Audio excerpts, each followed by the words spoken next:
بسم اللہ الرحمن الرحیم۔ السلام علیکم سامعین کرام، آج آپ کے سامنے بت شکن کے سلسلے کی 24ویں قسط یعنی ایپیسوڈ نمبر 24 حاضر ہے۔ شروع کرتے ہیں۔ دوسرے دن محمود سردار تبریز سے ملا اور کسی تمہید کے بغیر کہنے لگا، یہ میری خواہش ہے کہ تم اسد شیرازی کا مکان میرے ہاتھ فروخت کر دو۔ صاحبزادے، میں نے یہ مکان زیادہ فائدہ حاصل کرنے کے لیے نہیں خریدا ہے۔ سردار تبریز بہت صدر لہجے میں بول رہا تھا۔ اسے مقدمے کی کارروائی کے دوران ہی اندازہ ہو گیا تھا کہ محمود اسد شیرازی کی بیٹی نگار خانم میں غیر معمولی دلچسپی لے رہا ہے۔ محمود کو سردار تبریز کا انداز گفتگو پسند نہیں آیا۔ تو مجھے پہچانتے نہیں ہو؟ محمود کا لہجہ بہت تلخ تھا۔ صاحبزادے، یہ بھی کوئی پوچھنے کی بات ہے؟ سردار تبریز بڑی بے حسی کے ساتھ مسکرایا۔ آپ کو کون نہیں جانتا؟ پھر تمہیں میری طاقت کا بھی اندازہ ہوگا۔ محمود حاکمانہ لہجے میں بولا، میں تم سے یہ مکان چھین بھی سکتا ہوں اور اس طرح کہ یہاں تمہاری فریاد سننے والا کوئی بھی نہ ہوگا۔ بے شک آپ ایسا کر سکتے ہیں۔ سردار تبریز کی مسکراہٹ بدستور قائم تھی، مگر میں آخری سانس تک اپنی اس جاگیر سے دستبردار نہیں ہوں گا۔ میں تمہیں بہت جلد دیکھوں گا سردار تبریز، یہ کہہ کر محمود چلا گیا۔ محمود کے جاتے ہی سردار تبریز نے سارا واقعہ امیر سبکتگین کے سامنے گوش و گزار کر دیا۔ سبکتگین بہت دیر تک سکتے کے عالم میں بیٹھا رہا۔ وہ سوچ بھی نہیں سکتا تھا کہ نگار خانم کے سلسلے میں محمود اس حد تک پہنچ جائے گا۔ سردار تبریز نے بڑی عیاری سے سبکتگین کے اعصاب پر ایک اور ضرب لگائی۔ گھر کی خبر لیجئے امیر، آپ کی جاہ و جلال کی فلک بوس عمارت میں بہت بڑا شگاف پڑنے والا ہے۔ غزنی کے تابناک مستقبل پر ایک لڑکی نے شب خون مار دیا ہے۔ تم نے ٹھیک کہا تبریز، سبکتگین نے کہا۔ ہم تمہارے شکر گزار ہیں کہ تم نے بر وقت ہمیں ایک خوفناک طوفان کی آمد کی اطلاع دے دی۔ پھر غزنی کے باشندوں نے سردار تبریز کے ملازموں کو اسد شیرازی کے مکان میں داخل ہوتے اور برقع پوش خاتون کو چھوٹی سی گٹھی اٹھائے باہر نکلتے دیکھا۔ یہ برقع پوش خاتون نگار خانم تھی، جس میں استعمال کے چند کپڑے تھے۔ وہ تیز تیز قدم اٹھاتی ہوئی اس مسجد کی طرف جا رہی تھی جہاں نظام شاہ مقیم تھے۔ سردار تبریز کے جاسوس مسلسل نگار خانم کا تعاقب کر رہے تھے اور نگار خانم بہت تیز رفتاری کے ساتھ قدم اٹھا رہی تھی تاکہ وہ جلد سے جلد نظام شاہ تک پہنچ جائے۔ اس دوران نگار خانم نے ایک جگہ رک کر راہگیر سے اس مسجد کا پتہ پوچھا جہاں نظام شاہ قیام پذیر تھے۔ یہ مسجد نگار خانم کے مکان سے کئی میل کے فاصلے پر واقع تھی، مگر اس کے آئینی قدموں کے نیچے یہ فاصلہ کوئی اہمیت نہیں رکھتا تھا۔ وہ اپنے گرد و پیش سے بے نیاز مسجد کی جانب بڑھتی چلی جا رہی تھی۔ سردار تبریز کے جاسوسوں نے اپنے آقا کے حکم کے مطابق اس کا تعاقب جاری رکھا۔ دوسری طرف محمود سردار تبریز کے انکار سے مایوس ہونے کے بعد اور زیادہ پریشان نظر آنے لگا۔ وہ جانتا تھا کہ نگار خانم جیسے خوددار لڑکی سردار تبریز کی اس بھیک کو قبول نہیں کرے گی اور آج کسی بھی وقت وہ اپنا آبائی مکان چھوڑ کر کہیں اور چلی جائے گی۔ محمود نے بار بار اپنے آپ سے سوال کیا کہ وہ کہاں جائے گی، مگر اس کا کوئی جواب موجود نہ تھا۔ جب وہ محمود کی ذہنی کشمکش حد سے زیادہ بڑھ گئی، وہ قصر شاہی سے نکل کر اسد شیرازی کے مکان کی طرف روانہ ہو گیا۔ نگار خانم کے قیام کا مسئلہ حل کرنے کے لیے اس کے ذہن میں ایک ترکیب آئی تھی۔ اس نے سوچا تھا کہ آج کے دن نگار خانم اپنے مکان میں ٹھہر جائے، پھر وہ امیر سبکتگین سے کہہ کر نگار خانم کو قصر شاہی میں منتقل کرا دے گا۔ اس خیال سے محمود کو کسی قدر سکون حاصل ہوا۔ وہ تیز رفتاری کے ساتھ اسد شیرازی کے مکان کی طرف جا رہا تھا، مگر جب محمود وہاں پہنچا تو یہ دیکھ کر کچھ دیر کے لیے ہوش و حواس ہی گم ہو گئے۔ مکان پر سردار تبریز کے ملازمین قابض ہو چکے تھے اور نگار خانم کہیں جا چکی تھی۔ تم لوگوں نے اسے یہاں سے نکال دیا؟ محمود نے چیخ کر کہا۔ نہیں آقا، سردار تبریز کے ملازمین نے کانپتی ہوئی آوازوں میں کہا۔ ہم بھلا یہ جرت کیسے کر سکتے؟ نگار خانم تو خود ہی جانے کے لیے تیار کھڑی تھی۔ پھر جیسے ہی ہم لوگ مکان میں داخل ہوئے وہ کسی سے کچھ کہے بغیر یہاں سے نکل کر چلی گئی. تم لوگ جانتے ہو کہ وہ کہاں گئی ہے؟ محمود ایک بار پھر ہذیانی انداز میں چیخا. نہیں آقا. سردار تبریز کے ملازمین بولے اگر پہلے سے ہمیں حکم دیا جاتا تو ہم اس بات پر بھی نظر رکھتے. سردار تبریز کے ملازمین سے اب کوئی نیا سوال کرنا بیکار تھا. وہ تو حکم کے غلام تھے. انہیں کیا معلوم تھا کہ نگار خانم کون تھی اور اس بیچارگی کے عالم میں کہاں چلی گئی. یہ سوچ کر محمود قصر شاہی کی طرف پلٹا. وہ اسی وقت اپنے باپ امیر سبکتگین سے مل کر نگار خانم کے مسئلے کو حل کرنا چاہتا تھا. مگر جب محمود قصر شاہی پہنچا تو اسے معلوم ہوا کہ دربار ابھی تک جاری ہے اور دربار کے برخاست ہونے سے پہلے امیر سبکتگین سے اس موضوع پر کوئی گفتگو نہیں ہو سکتی تھی. دن آہستہ آہستہ ڈھلتا چلا جا رہا تھا اور محمود کی خواہش تھی کہ رات ہونے سے قبل نگار خانم کے قیام کا کوئی مناسب بندوبست ہو جائے. اس خیال سے اس کی وحشت کچھ اور بڑھ گئی اور اسی عالم میں اپنی والدہ کے حضور پہنچا. والدہ گرامی آپ سے ایک درخواست ہے. محمود نے بڑے عاجزانہ لہجے میں کہا. غزنی کی ملکہ نے بہت غور سے اپنے بیٹے کو دیکھا. کہو فرزند کیا بات ہے؟ تم بہت زیادہ پریشان نظر آ رہے ہو. میں نگار خانم کے سلسلے میں آپ سے کچھ بات کرنا چاہتا ہوں. محمود نے رک رک کر کہا. نگار خانم کے ذکر پر غزنی کی ملکہ چونک اٹھی. تم اس لڑکی کے بارے میں کیا کہنا چاہتے ہو؟ ملکہ غزنی بولی. وہ گھر سے بے گھر کر دی گئی ہے. محمود نے فریادیوں کے سے انداز میں کہا. اس میں کسی کا کیا قصور ہے؟ ملکہ غزنی کا لہجہ بے نیازانہ تھا.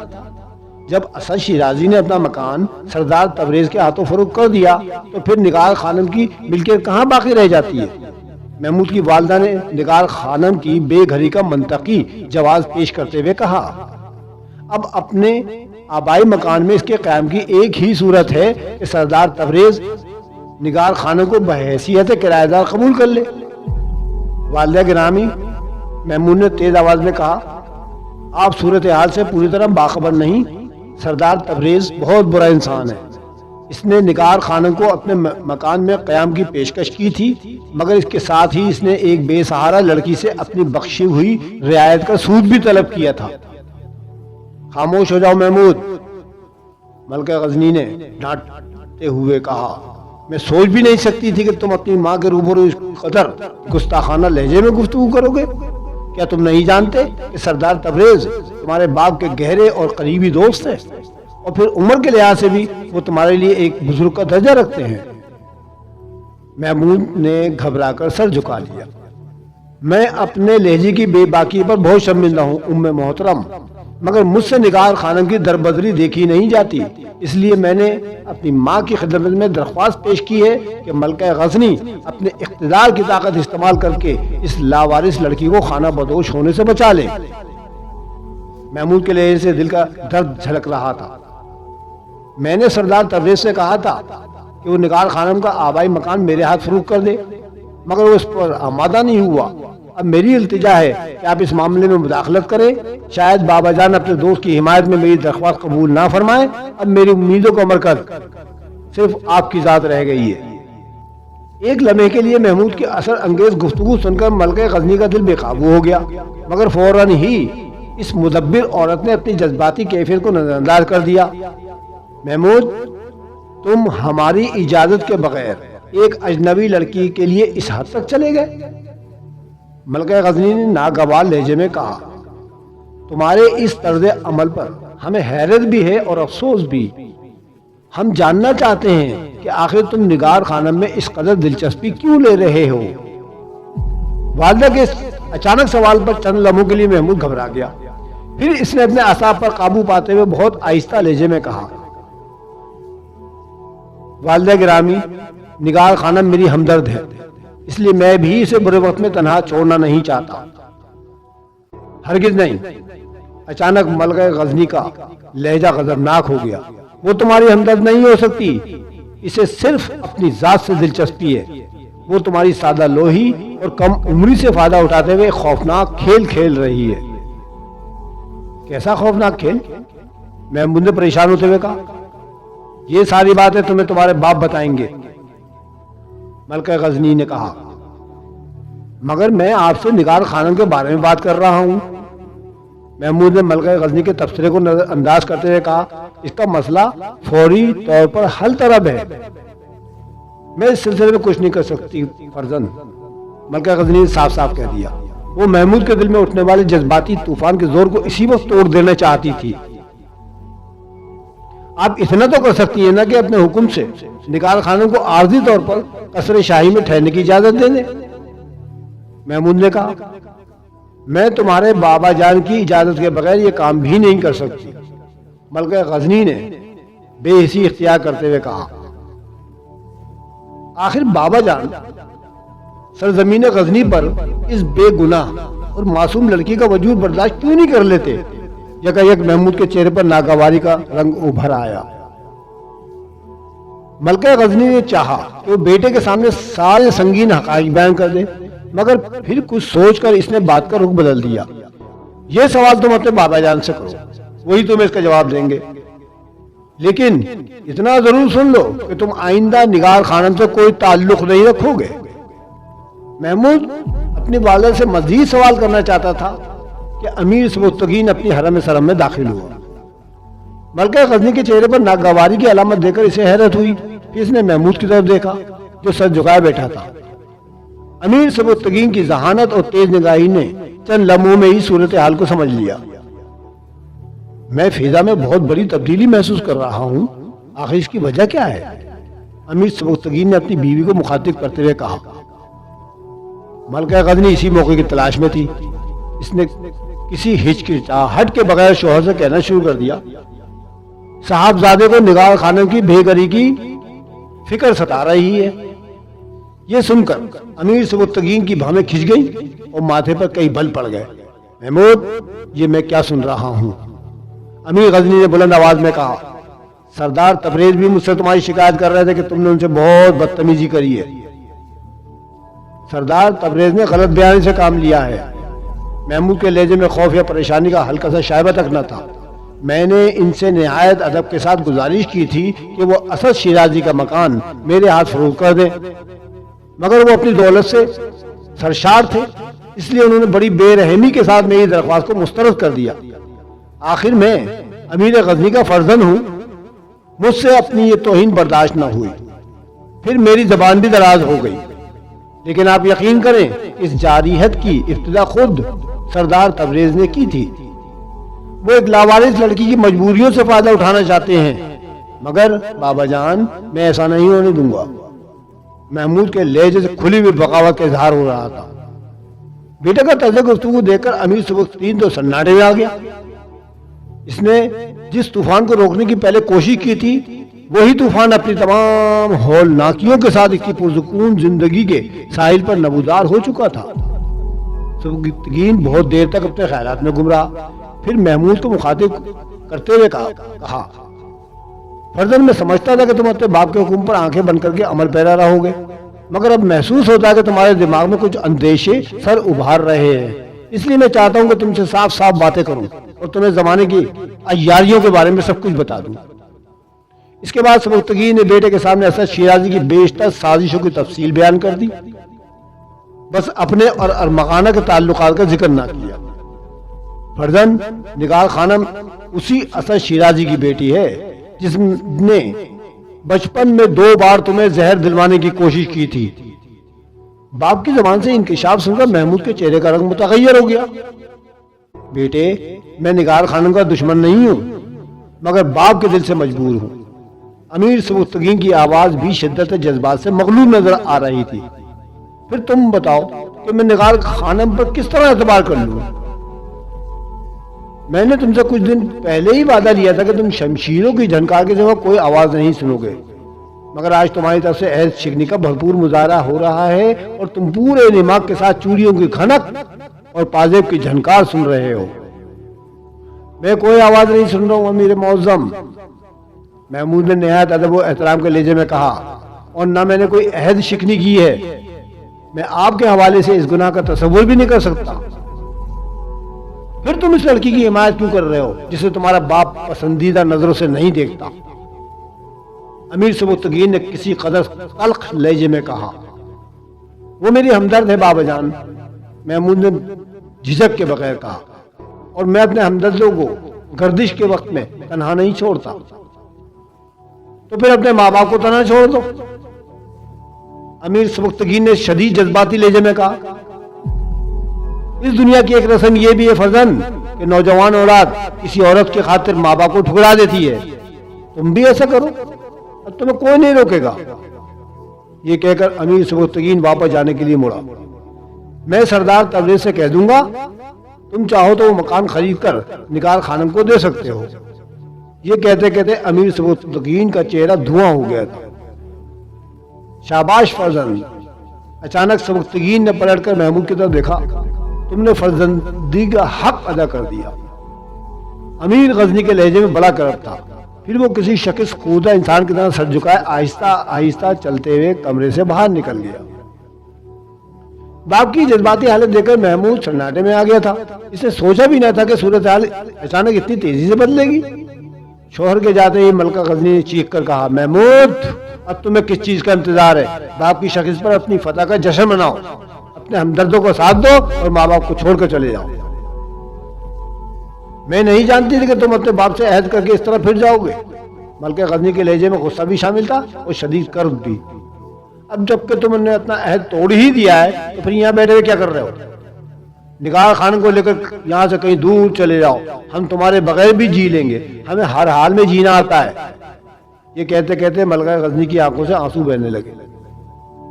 محمود اس جذباتی صورتحال کو برداشت نہ کر سکا، وہ تیزی سے اٹھا اور ماں کے قدموں سے لپٹ گیا۔ اے ام محترم، میں آپ کو چھوڑ کر کہاں جاؤں گا، اور چلا بھی گیا تو زندہ کس طرح رہوں گا؟ تمہاری زندگی کے ایسا شیرازی کی بیٹی نگار خانم کافی ہے نا؟ ملکہ غزنی نے انتہائی طنز آمیز لہجے میں کہا۔ دنیا کی ہر شے آپ کے بعد ہے، آپ سے پہلے کوئی نہیں۔ ملکہ غزنی کے پیروں پر محمود کی گرفت مضبوط ہوتی چلی جا رہی تھی۔ نہیں فرزند، ملکہ غزنی کے لہجے میں وہی سختی تھی، اب وقت آ گیا کہ تم کسی ایک نتیجے پر پہنچ جاؤ۔ تمہاری روز روز کی یہ بچگانہ حرکتیں تمہارے ماں باپ کا ذہنی سکون بھی غارت کر دیں گی اور مملکت غزنی کے تابناک مستقبل پر بھی گہری سیاہی پھیر دیں گی۔ نہیں مادر گرامی، ایسا ہرگز نہیں ہوگا۔ محمود نے والدہ کے قدموں سے لپٹتے ہوئے کہا، میری وجہ سے نہ آپ کا ذہنی سکون تباہ ہوگا اور نہ غزنی کا مستقبل اندھیروں میں ڈوبے گا، مگر جب تک نگار خانم درمیان میں موجود ہے اس وقت تک ہمارا ذہنی سکون بھی محال ہے اور مملکت غزنی کا مستقبل بھی غیر محفوظ۔ اس جذباتی ضرب سے بیٹے کو ٹوٹتا دیکھ کر ملکہ غزنی نے کچھ اور لہجہ اختیار کر لیا۔ محمود ماں کے قدموں کو چھوڑ کر کھڑا ہو گیا۔ میں نگار خانم کو درمیان سے ہٹا دوں گا مگر آپ کو مایوس نہیں کروں گا۔ جذباتی رشتوں کے اس محاذ پر بیٹے کو پسپا ہوتے دیکھ کر ملکہ غزنی کی خوشی کی کوئی انتہا نہ رہی، مگر پھر بھی اس نے اپنے چہرے پر مصنوعی غصے کی ایک دبیز نقاب ڈال رکھی تھی۔ میں تو شاید تمہاری اس لغزش کو معاف بھی کر دوں مگر تمہارے بابا جان کو بہت مایوسی ہوئی ہے، آپ ان کے حضور میری سفارش کر دیں۔ محمود نے شکستہ لہجے میں کہا، اب مجھ میں اتنی ہمت نہیں کہ میں امیر معظم کا سامنا کر سکوں۔ ملکہ غزنی کو اسی لمحے کا انتظار تھا۔ میں امیر کے حضور تمہاری معافی کی درخواست پیش کر دوں گی، یہ کہہ کر ملکہ غزنی سبکتگین کے کمرے کی طرف بڑھی۔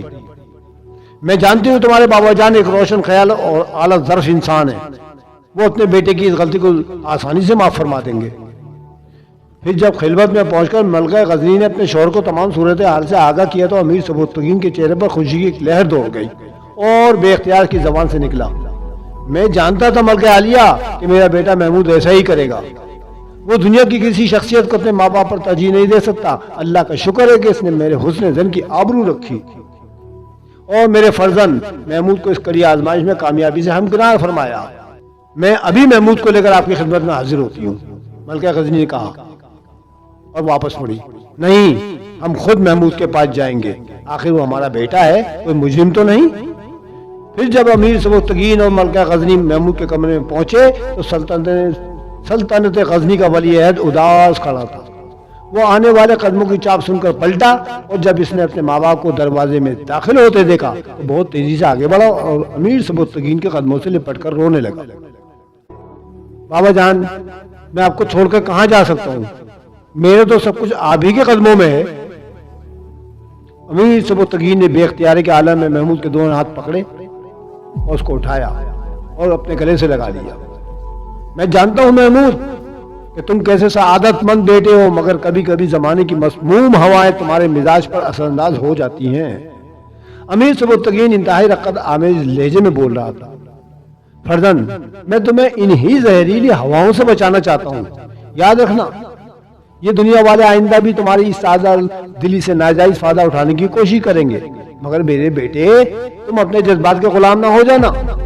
امیر سبکتگین نے محمود کے سر پر ہاتھ پھیرا اور پھر سے الگ کرتے ہوئے کہا، فرزند، اگر کبھی جذبات کی یہ منزل آ بھی جائے تو اپنے باپ کے پیروں کی طرف دیکھنا، جہاں برسوں غلامی کی آئینی زنجیریں پڑی رہی ہیں، اور اس شور کو بھی اپنی سماعتوں میں محفوظ رکھنا کہ جب تمہارا باپ چلتا تھا تو وہی زنجیریں بجتی تھیں، اور ان آوازوں کو سن کر اہل دنیا کہا کرتے تھے کہ دیکھو وہ جا رہا ہے غلام زادہ سبکتگین. فرزند، تم نہیں جانتے کہ ان زنجیروں کے کاٹنے میں تمہارے باپ پر کیا گزری ہے. محمود انتہائی حیرت کے عالم میں پلکیں جھپکائے بغیر امیر سبکتگین کی طرف دیکھ رہا تھا. اس نے زندگی میں پہلی بار اپنے باپ کی گردش روز و شب کی اذیت ناک داستان سنی تھی. بیٹے، امیر سبکتگین نے بے قرار ہو کر محمود کا چہرہ دونوں ہاتھوں میں لے لیا. میں نہیں چاہتا تھا کہ غلامی کی وہ زنجیریں میرے پیروں سے نکل کر تمہارا تعاقب کرتی رہیں، اور پھر جب تم اپنے آپ سے غافل ہو جاؤ تو ذلت و ناکامی کا وہی توق تمہاری گردن کو جکڑ لے. فرزند، ہمارے بزرگوں کی غلطی نے کئی صدیوں تک ہمیں خون کے آنسو رلائے ہیں. اب خدا خدا کر کے اشکوں کا اس سیلاب ٹھہرا ہے تو پھر تم ایک بھیانک غلطی کا شکار ہو رہے ہو. نگار خانم تمہارے لیے آزادی کا پیغام نہیں، وہ غلامی کی ایک ایسی زنجیر ہے جس پر ریشم کا غلاف چڑھا ہوا ہے. بابا، میں بہت شرمسار ہوں کہ میرے اس رویے سے آپ کو شدید اذیت پہنچی. اس اذیت کی تلافی ہو سکتی ہے فرزند، امیر سبکتگین نے کہا. میں اس تلافی کے لیے انتہائی کوشش سے بھی گریز نہیں کروں گا. میں اس تلافی کے لیے انتہائی کوشش سے بھی گریز نہیں کروں گا. محمود نے رک رک کر کہا، تمہیں دو باتوں میں سے ایک کا انتخاب کرنا ہوگا. امیر سبکتگین نے بیٹے کو آمادہ پا کر نہایت ہوشیاری سے اپنی دلی خواہش کا اظہار کیا. ماں باپ کی رضا یا نگار خانم کی قربت. میں آپ دونوں کی ذات پر دنیا کی کسی ہستی کو فوقیت نہیں دے سکتا. محمود نے کسی تردد کے بغیر کہا. یہ اس کے دل کی آواز تھی. پھر تمہیں یہ بھی اقرار کرنا ہوگا کہ تم نگار خانم سے شادی نہیں کرو گے، چاہے میں اس دنیا میں رہوں یا نہ رہوں. امیر سبکتگین نے محمود پر سخت ترین شرط عائد کرتے ہوئے کہا، اور یہ شرط میری موت کے بعد بھی ساقط نہیں ہوگی. یہ ایک مشکل ترین مرحلہ تھا. محمود شدید ذہنی کشمکش کا شکار نظر آنے لگا. وہ وقتی طور پر نگار خانم کی قربت سے دستبردار ہونے کے لیے تو تیار تھا، مگر وہ امیر سبکتگین نے جو شرط عائد کی تھی وہ تو مستقل جدائی کی ایک سنگین دیوار تھی جسے کسی طرح بھی مسمار نہیں کیا جا سکتا تھا. محمود گہری سوچ میں ڈوب گیا. بچپن میں چیچک کے خوفناک مرض نے اس کے چہرے کو بگاڑ کر رکھ دیا تھا. وہ جب بھی آئینہ دیکھتا تو اسے اپنی اس کمزوری کا شدت سے احساس ہوتا. دوسرے نوجوانوں کی طرح محمود کی بھی خواہش تھی کہ کوئی حسین ترین دوشیدہ اس سے محبت کرے. یہی وجہ تھی کہ جب نگار خانم کی آنکھوں میں محبت کا عکس نظر آیا تو محمود کے بے قرار جذبے کو سکون ملنے لگا، اور پھر وہ خود بھی نگار خانم کی سحرکاش شخصیت کا اسیر ہوتا چلا گیا تھا. اس کے تو وہم و گمان میں بھی نہ تھا کہ اچانک پردے کے پیچھے سے امیر سبکتگین کا آئینی ہاتھ نمودار ہوگا اور چند لمحوں میں اس کی محبت کا گلا گھونٹ دے گا. ایسا لگتا ہے تم اپنے ماں باپ کے ساتھ مخلص نہیں ہو. امیر سبکتگین نے محمود کو خاموش پا کر کہا. باپ کی اونچی آواز سن کر محمود تصورات کی دنیا سے باہر نکل آیا. امیر معظم نے میرے خلوص کی بہت کم قیمت لگائی. محمود کے دل کا کرب پوری چہرے پر پھیل گیا تھا. تمہارے چہرے کا رنگ اور تذبذب کی یہ کیفیت چیخ چیخ کر کہہ رہے ہیں کہ تمہیں فیصلہ کرنے میں بڑی دشواری ہو رہی ہے. امیر سبکتگین بولا.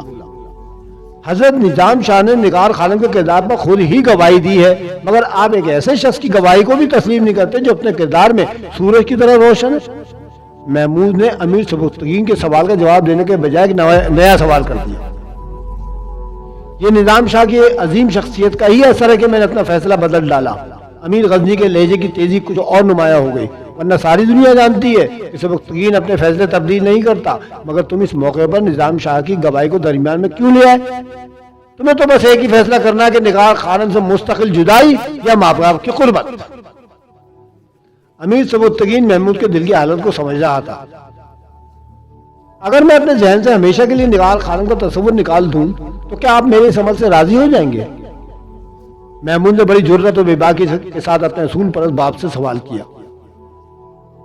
ہاں، اگر تم اس میں امتحان سے گزر گئے تو میں راضی ہو جاؤں گا۔ سبکتگین بولا، تو پھر آپ مجھ سے راضی ہو جائیے کہ میں نے اپنے دل کا خون کر کے اطاعت و فرما برداری کی رسم کو نئی زندگی بخش دی۔ یہ کہتے کہتے محمود کے چہرے پر عجیب سی ویرانی برسنے لگی تھی۔ خدا حافظ۔